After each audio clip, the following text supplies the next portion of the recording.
जनाब असगर अली रहमानी पहलवान जिस अदारे के आली नाल हैं, वो कितने अच्छे शायर हैं, तरन्नुम से पढ़ते हैं, इंटरनेशनल कबड्डी के कमेंटेटर हैं, पंजाबी सकाफ़त की बहुत बड़ी अलामत हैं,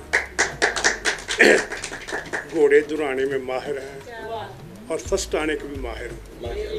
इतनी खूबियाँ हैं, जितनी भी खूबियाँ इन कच्चे इंसान में हो सकती हैं, दोस्तों के दोस्त हैं और मोहब्बत से मिलते हैं।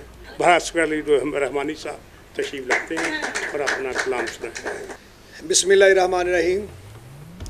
सब तो पहले तो मैं जान कश्मीरी साहब दा और आए हुए तमाम मेरे दूर तो नेड़े तो जितने भी मेहमान ने सब नूं वैलकम जी आयां नूं कि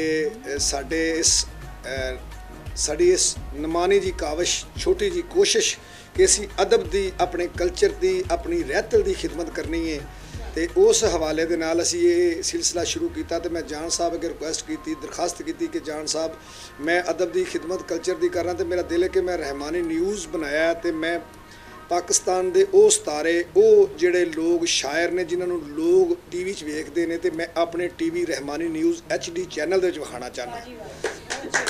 तो क्योंकि जान साहब बेशक साडे मुल्क पाकिस्तान दा सरमाया ने और मैं इन्हां दी हमेशा इस वास्ते कदर करना कि ये यारां दे यार ने।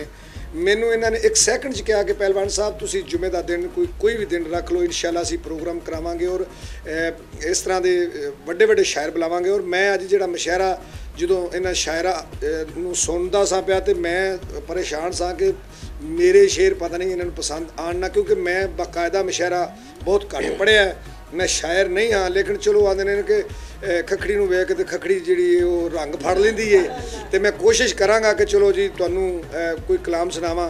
जे मैनू रहमानी वैलफेयर ट्रस्ट दे विच या रहमानी न्यूज़ बनाने दे विच मैनू जान साहब बहुत ज़्यादा मुश्किलात दा सामना करना पिया, लोगों तो गल्लां सुननियां पईयां, जिहड़े लोग कुछ करदे नहीं उन्होंने भी मैनू बेशुमार ताने दिते गल्लां कीतियां, लेकिन मेरे रब ने मेरे ते करम कीता। मेरे सरपरस्त जनाब हाजी सैफुल्ला ज़िया साहब चेयरमैन साहब और तारक महमूद साहब जिहड़े साडे सदर ने और पूरी रहमानी वैलफेयर ट्रस्ट की काबीना और मेरे पूरे पाकिस्तान हर शहर दे जिहड़े वसदे होए दोस्त ने, उन्होंने मेरी बहुत हौसला अफजाई की और मैनू बहुत तावन किया कि अज तुसी इस रहमानी न्यूज़ HD चैनल का जिहड़ा प्रोग्राम है पहला मुशायरा है, वो तुहाडे जे वड्डे लोग आए ने, ये मैं रब दी करम नवाजी समझना और तुहाडी ही वजह नाल होया। बहुत शुक्रिया जान कश्मीरी साहब। तो जदों मैं मुश्किलात का सामना मैनू होया तो उदों मेरे बॉस जिहड़े साडे अजकल डायरैक्टर हज जनाब तारक साहब ने, उन्होंने मैनू आख्या कि असगर तेरा काम वेख के लोग सड़ देन तो उन्होंने सड़न दे, तो जे मर देन तो उन्होंने मरन दे, पर तू कम कर, तू अपने अल्लाह की मखलूक की खिदमत करनी है। रहमानी न्यूज़ HD चैनल बनाने का मकसद भी यही है कि असी ओ नात खां ओ शोरा ओ न्यूज़ कास्टर उन्होंने असी लोगों के सामने पेश करना जिहड़े अपनी आवाज़ लोगों तक नहीं पहुँचा सकते। रहमानी न्यूज़ का मकसद ही ये वे कि मेरा मिशन है इन्हें वेलफेयर करनी, एक वेलफेयर TV चैनल इंशाल्लाह होएगा कि असी जितने शायर ने जितने गायक ने जितने सब नूं असी इहदे राहीं दुनिया की सामने पेश करांगे। तो मेरी एक छोटी जी उन्हां दी गल्लां सुन के मेरे ज़हन विच आई, तो मैं रात नूं बैठिया बैठिया एक दिन लिखिया कि कम वेख तेरा सड़दे जेड़े उन्हां नूं तू सड़न दे यार, मेहनत कर तू टेंशन ना लै मरदे ने जेड़े मरन दे यार। सूरज दी धुप नाल कदी भी नहीं समंदर सुकदे, भावें चिकनी मिट्टी होवे नहीं बहादुर रुकदे।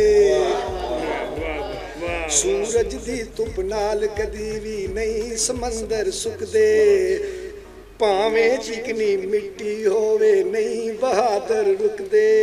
फसियां छड़ के उड़दियां फड़दे उन्हां नूं तू फड़न दे यार, कम वेख तेरा सड़दे जेड़े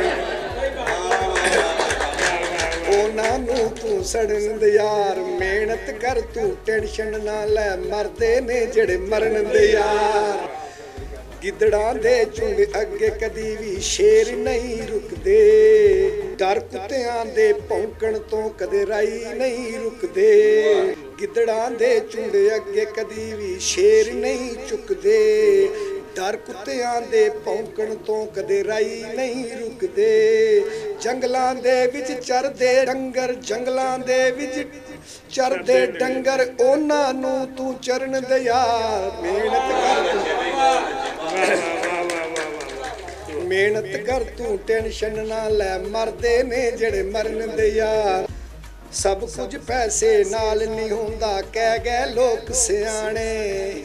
ਕਿਸਮਤ ਵਿੱਚ ਜੋ ਲਿਖਿਆ ਹੋਵੇ ਮਿਲਦਾ ਜ਼ੋਰ ਤਗਾਣੇ। ਸਭ ਕੁਝ ਪੈਸੇ ਨਾਲ ਨਹੀਂ ਮਿਲਦਾ, ਕਹਿ ਗਏ ਲੋਕ ਸਿਆਣੇ। ਕਿਸਮਤ ਵਿੱਚ ਜੋ ਲਿਖਿਆ ਹੋਵੇ ਮਿਲਦਾ ਜ਼ੋਰ ਤਗਾਣੇ। ਖਾਲੀ ਭਾਂਡੇ ਭਰਦੇ ਜਿਹੜੇ, ਉਹਨਾਂ ਨੂੰ ਤੂੰ ਭਰਨ ਦਿਆ।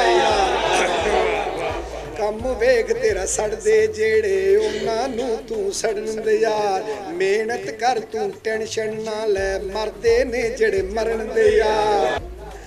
ਅਸਗਰ ਦੇ ਇਹ ਬੋਲ ਸੱਚੇ ਨੇ, ਕਈਆਂ ਨੂੰ ਕੌੜੇ ਲੱਗਦੇ ਨੇ। ਉਹ ਬੱਦਲ ਨਹੀਂ ਵਰਦੇ ਵੇਖੇ ਜਿਹੜੇ ਗੜ ਗੜ ਗੱਜਦੇ ਨੇ। ਅਸਗਰ ਦੇ ਇਹ ਬੋਲ ਸੱਚੇ ਨੇ, ਕਈਆਂ ਨੂੰ ਕੌੜੇ ਲੱਗਦੇ ਨੇ।